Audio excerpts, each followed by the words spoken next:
Kimani Ichung'wah aigeuka serikali ya William Ruto na kuishtumu vibaya baada ya kuzungumza kuhusu kifo cha Albert Ojwang. Ujambo na karibu kwa taarifa zetu za Kenyascope, na tafadhali kumbuka kusubscribe.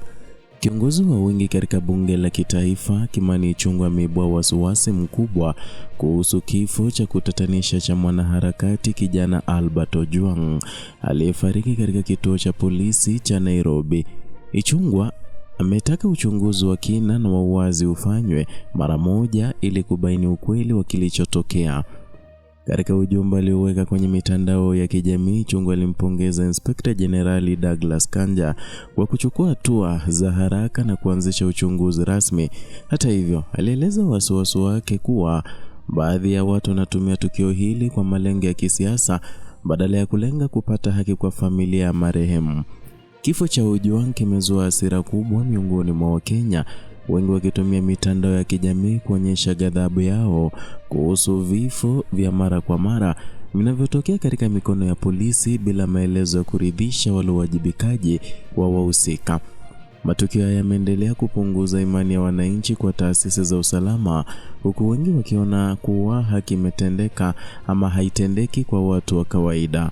Tayari mamlaka huru ya kusimamia utendaji wa polisi IPOA imezindua uchunguzi kuhusu tukio hilo na imeahidi kutofumbia macho yeyote atakayepatikana na hatia. Na kwa mujibu wa taarifa za awali, IPOA inakusudia kuchunguza mazingira ya kukamatwa kwa Ojwang, hali aliyokuwa nayo alipofikishwa kituoni, na ikiwa kulikuwa na ukiukaji wowote wa haki za binadamu katika kipindi alichokuwa mikononi mwa polisi. Ojwang alikuwa mwanaharakati anayejulikana kwa kuikosoa serikali kupitia mitandao ya kijamii, na kifo chake kimetajwa na baadhi ya makundi ya haki za kiraia kuwa ni kielelezo cha mazingira ya hatari yanayowakumba wakosoaji wa serikali. Mashirika haya yanasisitiza kuwa vifo vya aina hii vinahitaji kuchukuliwa kwa uzito mkubwa na si kufunikwa kwa propaganda za kisiasa. Hali ya sasa imeongeza shinikizo kwa vyombo vya usalama na taasisi za haki kuhakikisha kuwa sio tu haki inatendeka, bali pia ionekane kutendeka kwa uwazi mbele ya umma.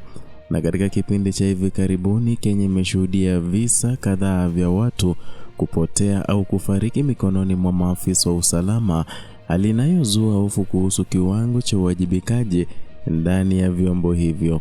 Uchunguzi wa kifo cha Ojwang utaweka kipimo muhimu kwa taasisi kama IPOA, ikiwa kweli zinaweza kuhakikisha kuwa maafisa wa polisi wanawajibika kwa matendo yao bila kujali vyeo au msimamo wa kisiasa.